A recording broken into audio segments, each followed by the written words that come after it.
এখানে যে রুটি বাঁচতেছি দেখেন, এটা কিন্তু সম্পূর্ণ হোটেল থেকে কিনে আনা। আমি জাস্ট গরম করতেছি। আর এখানে সাহেবের জন্য ডিম ভেজে নিছি, আমার জন্য নিছি। আর রুটি এটা গরম হয়ে গেছে, এটা শুধু বাকি আছে। সকালে নাস্তা সারবো। আসসালামু আলাইকুম, নতুন ব্লগে সবাইকে স্বাগতম। আমি পারবিন আপা, আপনাদের ভালোবাসার মানুষ, চলে আসছি নতুন ব্লগে। দেখতেই তো পাইলেন সকালে নাস্তা এখন করব, রেডি করতেছি। অলরেডি রেডি হয়েও গেছে, এখন শুধু খাবো। চলেন খাই। যে আমার নাস্তা রেডি, এখন সাহেবের কাছে নিয়ে যাই, চলেন। অনেক গরম গাইস, খাওয়া শুরু করতেছে।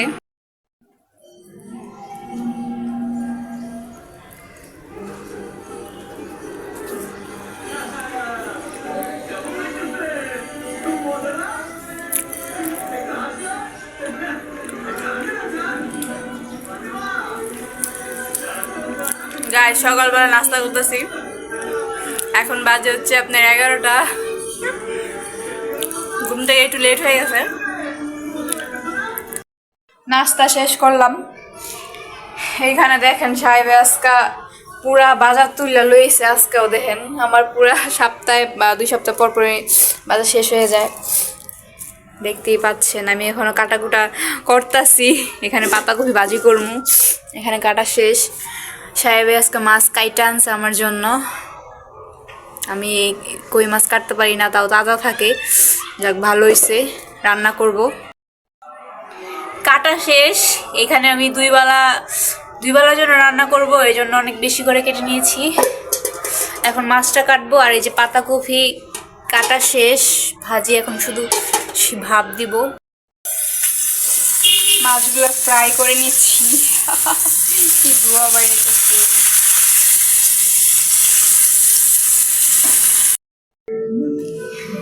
এই যে আমার মাছের তরকারি, কই মাছ। দেখতেই পাচ্ছেন শীতের আগে শীতের সবজি খেয়ে নিয়েছি। আর এখানে আমি পাতাকপি ভাজি দিয়ে এখন ভাত খাওয়া শুরু করবো। পাপা না, ভাজা পাতাকপি ভাজি দিয়ে এখন খাওয়া শুরু করতেছি আমি সাহেবে। খাওয়া শেষ করি এখন। খাওয়া দাওয়া শেষ করে এখন আমি একবারে ফুরফুরা হয়ে গেছি, দেখতে পাচ্ছেন। আমি একা না, পিছে হচ্ছে গিয়া বাবুর্চি সব আছে। সাহেব নতুন জামাটা পরে একের ভাব লইতাছ। হ্যাঁ গাইস, হলুদ জামা পরছি, আমাকে সুন্দর লাগছে কিনা একটু বলবেন তো? একটু সুন্দর লাগে না? অবশ্যই সুন্দর লাগছে। আপনার কাছে সুন্দর না লাগলে আমার দর্শকদের কাছে অবশ্যই সুন্দর লাগছে। আপনারা একটু জানাবেন কমেন্ট করে আমাকে, ঠিক আছে? তো যাই হোক, আমি এখন ঘুমাবো। তো সবাই ভালো থাকুন, আল্লাহ হাফিজ। ব্যথা বাচ্চা।